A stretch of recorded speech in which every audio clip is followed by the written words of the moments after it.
melainkan kita mengambil apa yang disampaikan oleh Khalifah Umar bin Khattab. Beliau mengatakan seorang mukmin itu harus pandai memanage waktu. Karena ada 3 tipe manusia dalam menghadapi waktu. Yang pertama kata beliau adalah mangkana khairu min amsin fawarabih. Barang siapa yang tahun ini, sebetulnya hari ini maknanya, tapi bisa dikiaskan kepada tahun.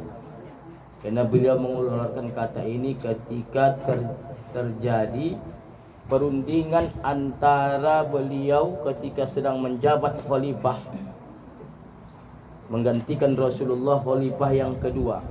Sedikit saya tarik ke belakang. Ibu-ibu yang dirahmati Allah, sebetulnya penanggalan kalender Hijriah ini terjadi di zaman Khalifah Umar, bukan di zaman Nabi Muhammad sallallahu alaihi wasallam. Tak nampak pula kepala saya.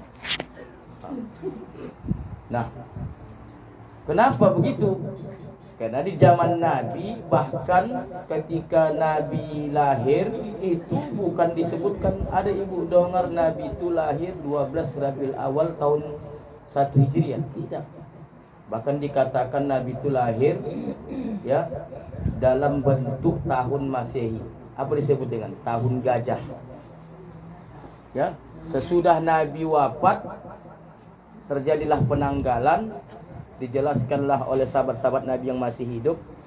Nabi itu lahir ya tanggal 12 Rabiul Awal. Jadi begitu dia, Nabi kapan lahir? Tahun gajah, diabadikan Allah dalam Al-Quran surah Al-Fil. Terjadinya penyerangan kepada kota Makkah yang dikomandoi tentara Abraha. Ya, kemudian ada lagi nama yang disebut dengan Amul Azni, tahun duka cita. Tahu kita itu apa? Meninggalnya 2 penyokong dakwah Nabi. Yang pertama adalah Khadijatul Kubra, istri beliau sendiri, dan pamannya yang sangat membelanya adalah Sayyidina Abu Thalib. Kemudian ada lagi namanya peristiwa Fathu Makkah, pembebasan kota Makkah. Kembali setelah Nabi hijrah ke Madinah, Islam berkembang pesat di Madinah, Nabi kembali menguasai Makkah. Tak dibilang tanggal berapa hijriahnya. Apalagi kira-kira? Peristiwa Perang Badar. Itu tidak tahu kita kalender hijriahnya. Melainkan penanggalan kalender hijriah ini terjadi adalah di zaman Khalifah Umar bin Khattab. Pada saat itu Khalifah Umar mengumpulkan seluruh gubernur. Termasuklah hadir pada saat itu adalah Sayyidina Amr bin As, gubernur Yaman. Berikan pendapat kepada saya, umat Islam ini kita harus punya ukuran waktu. Kita jangan lagi berpangku dengan perhitungan kalender yang dibuat oleh orang Nasrani Yahudi, yang pada saat itu Masehi. Masehi itu sudah lama, Bu. Sekarang 2022 Masehi. Kalau Hijriah 1443 Hijriah. Berapa selisihnya? Berarti memang duluan ini Masehi. Masing-masing memberikan pendapat. Bagaimana kalau wahai Sayyidina Umar, penanggalan Islam itu, tahun baru Islam itu dimulai ketika Nabi lahir. Kapan itu? 12 Rabiul Awal. Ada yang berpendapat bagaimana ketika Nabi wafat? Sama juga, 12 Rabiul Awal Nabi wafat. Hari Senin juga.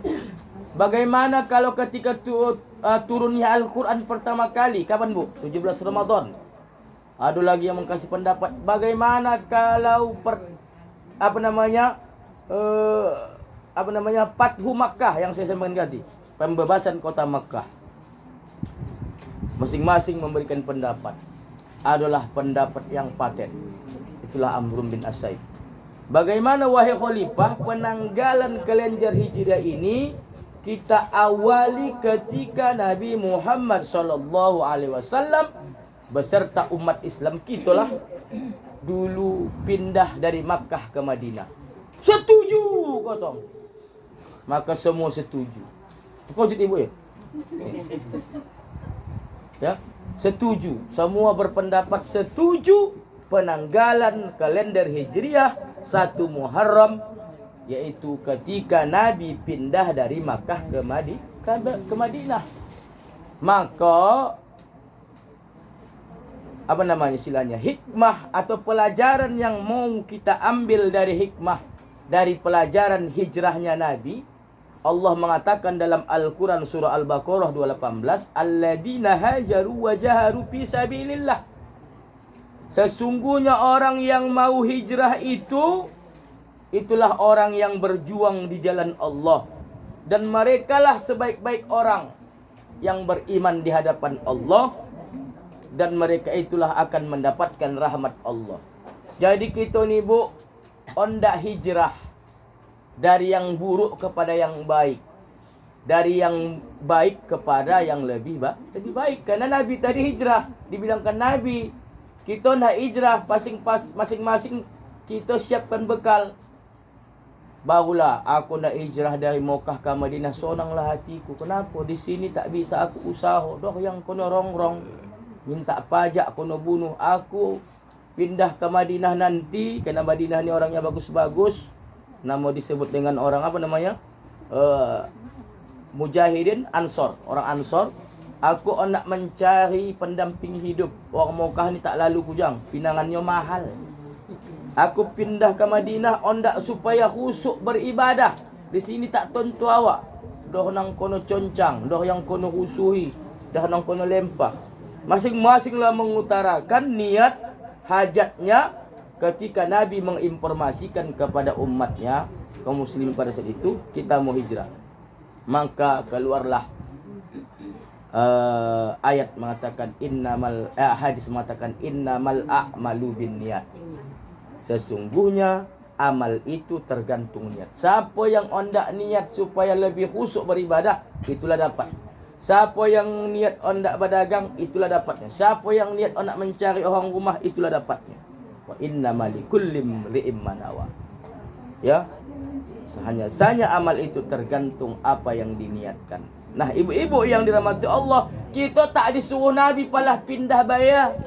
Karena Tanjung Balai ini masih aman. Tapi kalau kira-kira besok Tanjung Balai ni tak aman lagi, pindahlah kita. Terserah ibu lah. Nak pindah ke Sungai Payang, ke Sungai Lobah, ke Sungai Londih, silakan. Tapi masih apa yang disuruh Nabi? Pindah yang sesungguhnya adalah pindah dari perbuatan yang tak baik, yang buruk kepada hal yang lebih baik. Pindah dari hal-hal yang baik kepada yang lebih baik. Inilah hadis tadi.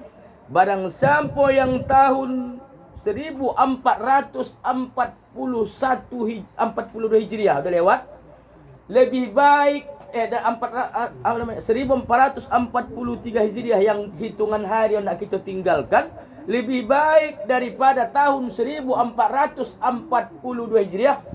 Bahwa apa namanya, mangkana yaumul nasib fawarobih, itulah orang yang beruntung. Dua lagi gawat bu, mangkana yaumuhu sarum min ansim, barang siapa yang sama saja bu, 42 dengan 43 sekarang Hijriah sama saja. Salat dirasa-rasa ibu macam mana? Sama saja jumpa rasa ustaz. Apa kata Sayyidina Umar?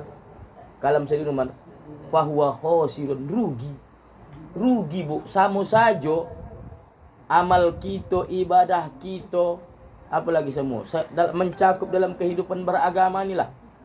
Itu dikatakan sudah dalam mencakup apa namanya, khemes, sudah sorry. Apalagi yang ketiga bu Pina, mangkana yaumuhu syarrum, barang siapa yang tahun 43 Hijriah ini lebih jelek lagi dari 42 Hijriah yang lalu, 2 tahun yang lalu, 2020, zaman-zaman Covid menggalak, bahwa mal'un calako, dalam riwayat lain halikun, binasa. Nah, cobalah bu, kata Sayyidina Umar juga dalam perkataannya, hasibu qabla an tuhasabu. Hitung-hitung, masing-masing kita menghitung. Macam mana bu, 43 Hijriah ni, saya mengambil ekor saya copat. Macam mana ibu rasa 1443 Hijriah ini, ibu rasa dari 442 Hijriah yang lalu, macam mana? Ibu macam mana ibu rasa? keloannya macam mana? Apa sedang-sedang wae? Eloknya. Alhamdulillah kok begitu. Kita uji nanti ya. Nah, ibu-ibu yang dirahmati Allah, maka oleh karena itu dalam rangka menambah tadi memperbaiki kualitas kita dalam menyambut momentum tahun baru Hijriah, inilah tahun baru kita yang sesungguhnya. Ya, yang harus kita semarakkan, kita meriahkan. Belum lagi cerita ini adalah bulan haram. Saya sampaikan semalam di pengajian Rabu. Mengapalah ketika Allah menyatakan dalam surah At-Taubah, ya, inna iddata indallah, sesungguhnya pada sisi Allah itu ada 12 bilangan bulan. Apa itu, Bu? Yang disebutkan dari mulai Muharram, Safar, seterusnya tak payah sebutkan, Zulqa'dah dan Zulhijjah. Yauma khalaqas samawati wal ard, ketika Allah menciptakan langit dan bumi, minha arba'atul hurum, di antara 12 bulan itu, Bu, ada 4 bulan yang haram. Ma makna haram? Bukan berarti haramnya babi atau haramnya segala sesuatu yang bernajis dan sebagainya, melainkan haramnya kota Makkah. Siapa yang pernah ke Makkah? Makkah mengapalah, Bu, disebut haramain? 2 kota haram dan Madinah. Madinah sama Makkah, mengapa dikatakan haramain? 2 kota haram. Artinya makna haram di situ dijaga, dilindungi kesucian kota tersebut. Saya barusan menengok on the spot di Trans 7. Ya. Ada salah seorang jamaah haji, mungkin itu tahun lalu itu atau berapa tahun yang lalu, dia pengen ini hendak masuk ke dalam Ka'bah, dipanjatnya pintu Ka'bah. Sini ada pintu Ka'bah? Tak ada, pintu Aceh ada. Begitu dia naik, Bu, mohon maaf, pakaiannya tasabuh, pakaian ihram. Kalau dah tasabuh, apa yang terjadi? Ya kan? Padahal kotak bukan main. Itulah, Bu, dijaga Allah kesucian kota Makkah dan Madinah, sampai kapanpun tak akan bisa orang berbuat maksiat di sana. Bahkan jangan coba-coba untuk mengganggu makam Nabi. Ondak pernah berapa kali ondak dibom itu kota Makkah, tak jadi. Ada saja. Ya, ada pernah kejadian begitu kan? Di zaman berapa itu? Ondak ditembakkan rudal tu, Bu, balik ke orang tu balik. Itu luar biasa. Nah, ibu-ibu yang dimati Allah Subhanahu wa taala, jadi 4 bulan haram ini sudah kita lewati. Ulama yang sahih berpendapat itu Rajab, Zulqa'dah, Zulhijjah dan Muharram. 3 berturut-turut, Zulqa'dah, Zulhijjah, Muharram, Rajab. Ada juga berpendapat, Bu, Rajab, Sya'ban, Ramadan, Muharram. Kita tak kaji itu. Yang kita kaji adalah bulan Muharram, penuh dengan sejarah. Hampir semua Nabi dan Rasul Allah, ya,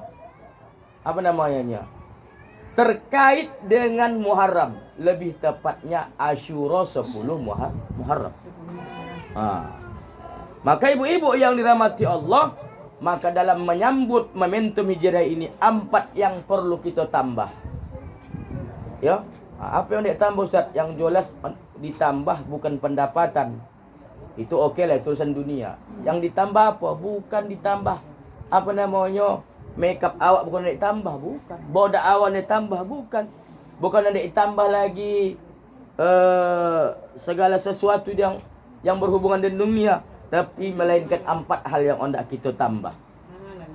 Yang pertama yang hendak kita tambah, ya, setelah kita beberapa saat lagi atau beberapa hari lagi meninggalkan tahun 1443 Hijriah ini, yang pertama adalah ziyadatul iman. Tingkatkan keimanan kita kepada Allah Subhanahu wa taala. Kita, Bu, sudah berjanji dulu sebelum kita dilahirkan mak kandung kita, alastu bi rabbikum qalu bala syahidna. Kita sudah berjanji sama Allah, ya, siapa aku, kata Allah, engkau Tuhanku, wahai Allah. Maka sebelum ditiupkan ruh ke dalam janin si bayi kita, maka sudah ditentukan 3. Yang pertama maut, yang kedua rajoki, Yang ketiga zodoh.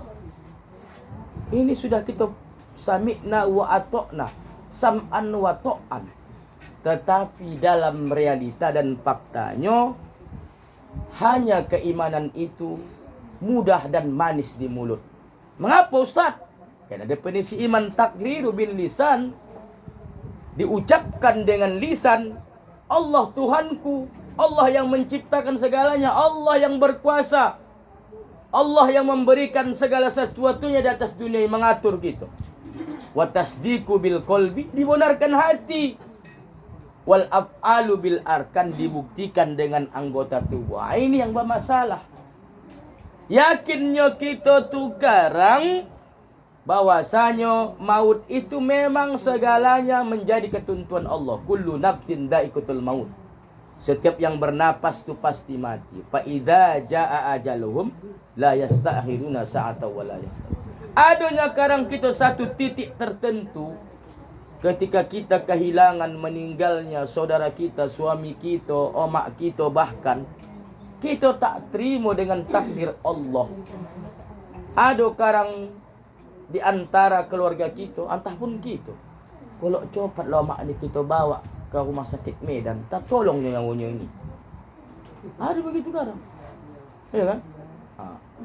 Tak percaya kita takdir Allah. Udah seringnya pidato, bukan obat yang tak mujarab, bukan ahli nujum yang tak sakti, melainkan ini adalah takdir Allah. Al-insanul mudabbir, hukama al-hikmah berkata, wallahul muqaddir. Kita ni bisa berencana, Bu. Omak tu sakit, suami awak sakit, bawa kamari. Ya kan? Doktor dipanggil spesialisasi yang spesialis. Tetapi kalau memang sudah ajal berkehendak, memang sudah ketentuan dia waktu dia dulu lahir, tanggal mati kau, tanggal sekian dan sekian, selesai urusan ini. Sekarang kita negara. Yang kedua, tahunya kita persoalan rezeki itu Allah sudah mengatur segala sesuatunya. Bahkan binatang yang melata sekalipun sudah diatur Allah rezeki. Maunya kita sekarang dalam satu titik tertentu kita tak yakin dengan rezeki yang didatangkan Allah melalui suami awak. Datang suami awak pulang dari kojo, tak kojo apalah tak tahu kita. Datang suami, dikasihkanlah ini uang hasil kerja, rezeki lah namanya, ya, dari Allah, sebab usaha suami tadi.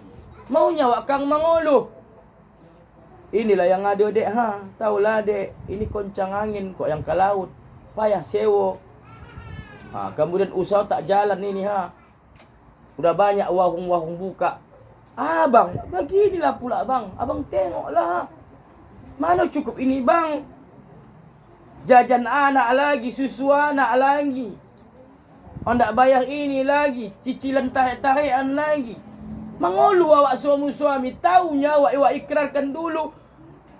Ya, segala sesuatunya sudah ditentukan Allah rezeki jauh ketika kita belum dilahirkan. Kenapa kita bisa tidak terima dengan hasil yang diterima suami? Itu menunjukkan kita belum menyatakan sepenuhnya beriman kepada Allah. Betul? Betul. Ya, banyak kita tak rela kita, tak ikhlas kita, tak ridho kita dengan rezeki. Padahal ya, itu segala sesuatunya adalah sudah ditentukan Allah. Tahunya kita sekarang jodoh tu sudah ditentukan Allah Subhanahu wa taala. Kan? Macam saya di keluarga saya, ada sampai sekarang keluarga saya tak dapat jodoh. Tapi dah ketentuan Allah. Boleh dicari-cari ke mana-mana, dia tak cocok juga. Bisa pula kan tak percaya. Awak kata awak beriman kepada Allah, segala sesuatunya sudah takdir Allah, ketentuan Allah. Ada anak gadis di rumah udah mendekati kepala 3, gaduh awak.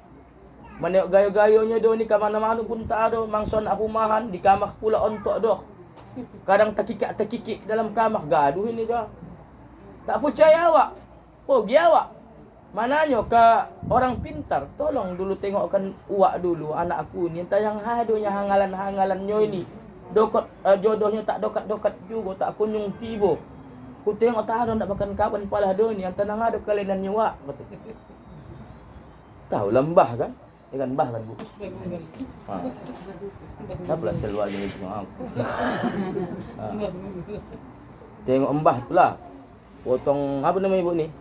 Ada pengalaman tidak? Ada 5 pokok. Ya, talontang talungkup. Ini jodoh anak ibu ni adonyo tapi sudah mati kata. Sudah mati kata. Kalau on tak pun ibu ada tinggal satu lagi. Siapa mbah? Akulah kata. Tak ada kak monang kalahnya sama mbah dukun, tak ada monangnya. Dia lah yang monang.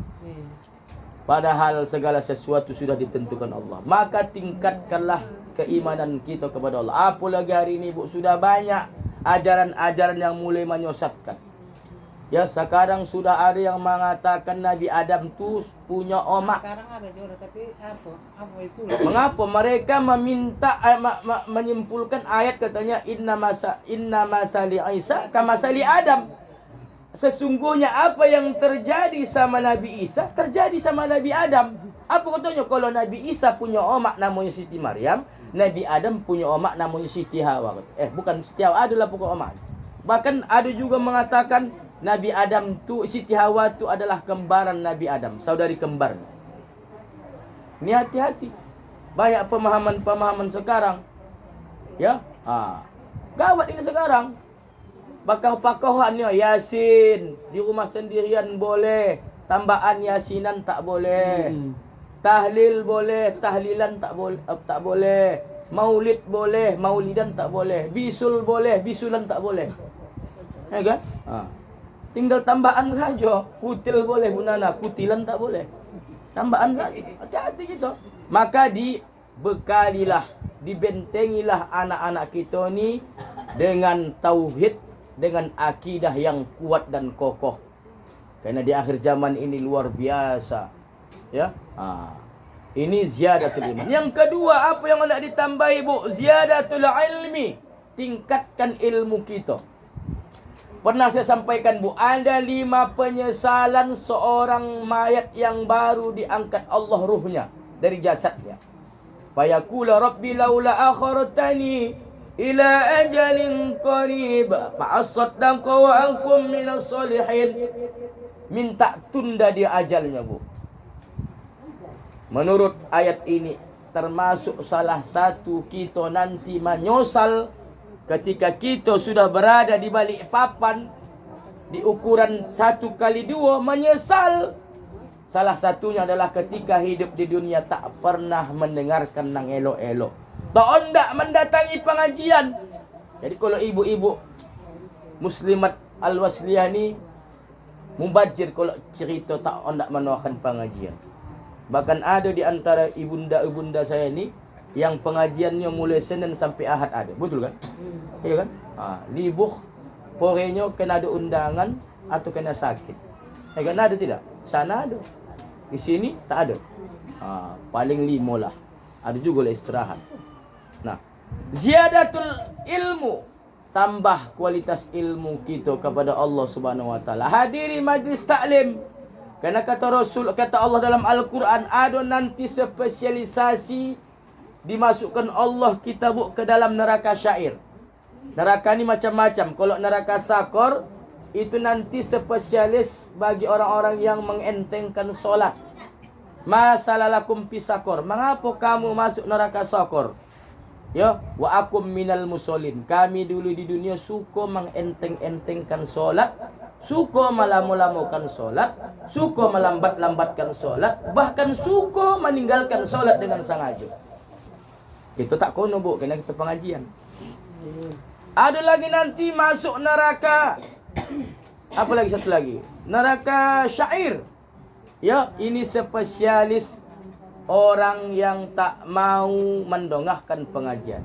Diundang ustaz dari Medan, dari Jakarta, ada tablik akhbar di lapangan pasir, di Masjid Raya, tak datang. Giliran artis datang, tobat dia, sungapnya pocah pun tak apa-apa. Boleh. Ampun, ting bisa nengok artis gitu. Gawat ini. Ada kono tidak? Tak ada kan? Alhamdulillah. Iya, ada. Iya. Jadi tambah apa gitu. Hadiri pengajian dimanapun. Tak usah ditengok ustadznya. Ya kan? Karena dalam prinsip hadis dikatakan undur maqala, lihat apa yang disampaikan ustaz, jangan undur mangkola, lihat siapa yang mengatakannya. Jadi, Payah nanti ya. di handphone Pak macam mana pula itu? Boleh.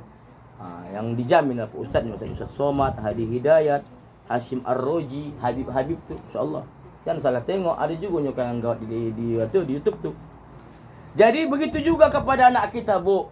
Ditanamkan mereka pendidikan. Kalau tak bisa kita mengajar untuk mengaji, antahkan orang tubuh pengajian. Tolongnya, Bu.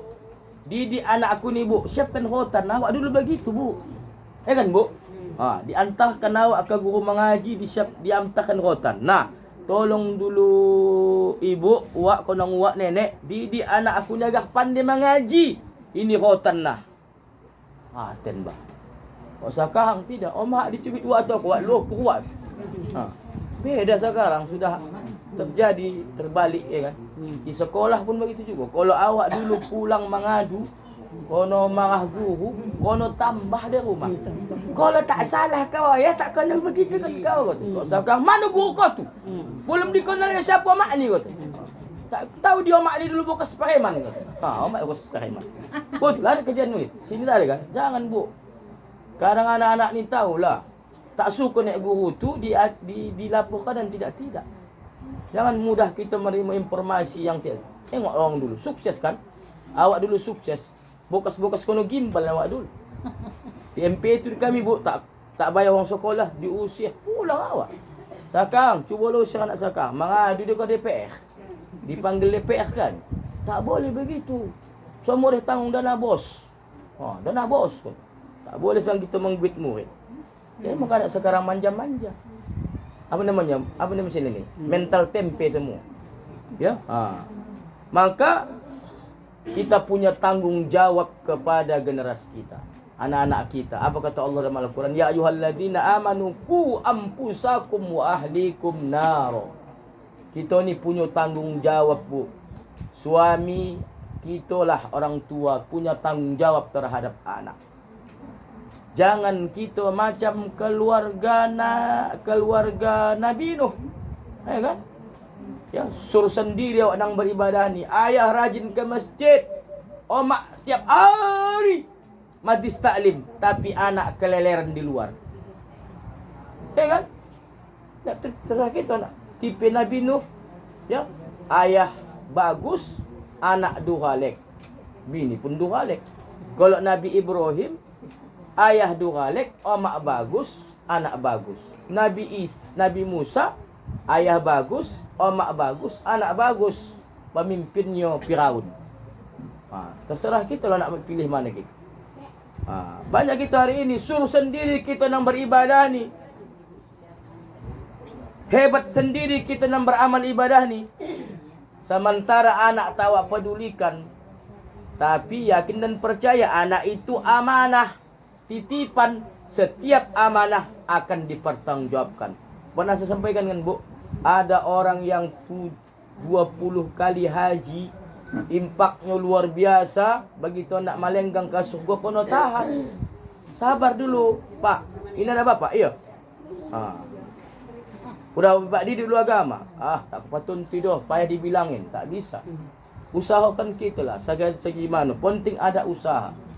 Ya, kerana dayus namanya kalau kita tak ada peduli. Maka kalau kita tak mampu, Bu, antarkan mereka ke pendidikan agama. Didik mereka kepada pendidikan agama. Kalau tak mampu kita, mungkin kita dulu pas-pasan agama kita. Antarkan ke pondok-pondok tahfiz. Tak mampu belum ke pesantren kena mahal, antarkan dia ke sekolah-sekolah madrasah. Tak boleh kita, Bu, cuek saja dengan pendidikan agama ini. Sekarang ini sudah gawat kita, Bu. Sudah berani sekarang orang-orang tu. Sudah berani mengacaukan semua agama tu sama. Al-Sumamkan saya bercakap, membuli dia di Kode Cino. Maaf ya. Apa katanya? Semua agama tu dah sama. Sama semua. Dah berani orang bercakap begitu. Kok dia takut orang? Bukan tak mungkin akan datang begitu. Berani pula orang tu sekarang. Begitu dongahnya kang ajan. Dilemparin macam kejadian yang dulu. Maka hati-hati kita. Yang ketiga, Bu, ziyadatul amal. Ziyadatul ilmi, tambah ilmu. Tadi ilmu tadi. Amal, ziyadatul amal. tingkatkan kualitas amal kita. Inilah dalam rangka ini tadi, hasibu qabla an tuhasabu, koreksi. Cuba masing-masing kita menghisap, menghitung, mengkoreksi. Kira-kira 443 Hijriah yang tinggal hitungan hari ini, baik tentang ibadahku, solatku, sedekahku, kebaikanku, apa lagi? Hubungan baik dengan jiran tetangga, menghadiri perwiritan majlis taklim lebih bagus tidak dari 442 Hijriah yang lalu? Coba dulu. Topuk dada tanya iman lah. Kalau tanya selera, tanya iman. Betul tidak? Tanya selera, apa boleh tanya kantong. Masing-masing dulu merenung dulu. Macam mana kira-kira? Segala hal, ibadahnya, amaliyahnya, akhlaknya, sodakohnya, apa lagi? Keseriusan kita dalam memperjuangkan Islam ini, mendidik anak, taat sama suami, baik dengan jiran. Cubalah, itulah ibu evaluasi malam.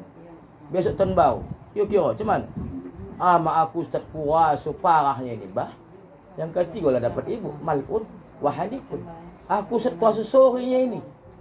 Jadilah walaupun khosirun, lebih baik. Alhamdulillah. Maka ziyadatul amal, tambah amal ibadah kita di hadapan Allah Subhanahu wa taala. Kalau tahun dulu onda hati kita nak membuat beribadah ni, ya kan? Seorang naik iman awak tahu iman manusia yazid wa yanqus. Kadang naik, kadang turun. Begitu naik iman ni bu, kadarnya naik, bawaannya onda kamu solat saja, menunggu waktu solat, bawaan nak megang tasbih saja, bawaan nak menengok mushaf Al-Quran saja, bawaannya onda nangela saja. Hijab pun bukan main tak lepas-lepas.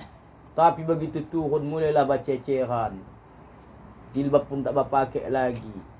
Ya kan? Jadi hati-hati kita. Nah, ibu-ibu yang dimati Allah, ziyadatul amal, tambah amal kita. Hitung-hitunglah kira-kira. Apakah amal-amal sunat kita, sedekah kita, puasa sunnah kita? Banyak puasa. Ya kan? Kita ni puasa-puasa ni, sunnah-sunnah ni ini menambah amal-amal ibadah kita. Tak henti-hentinya kita yang disuruh puasa ni. Baru lagi rasanya kita puasa sunnah Arafah. Ya kan bu? Puasa sunnah Tarwiyah. Kemudian Idul Adha, banyak kita dapat daging kurban dikasih. Bahkan ada yang sekarang saya dengar tak bisa kulkasnya ditutup gara-gara penuh daging. Ya kan? Allah. Ya kan? Pula tak ada. Tapi tak di sini, Bu. Sama saja. Baru Islam itu puasa. Apa dia? Tahun baru Islam. Puasa, tunggu sabar ya. Sampai sekarang tak habis. Sedekahkan masa itu, masa kasih nanti di hari Asyura. Disunahkan kita memperbanyak sedekah. Banyakkan kuah yang kata Nabi begitu dia memerintahkan Khadijah, wahai istriku, kalau kau memasak banyak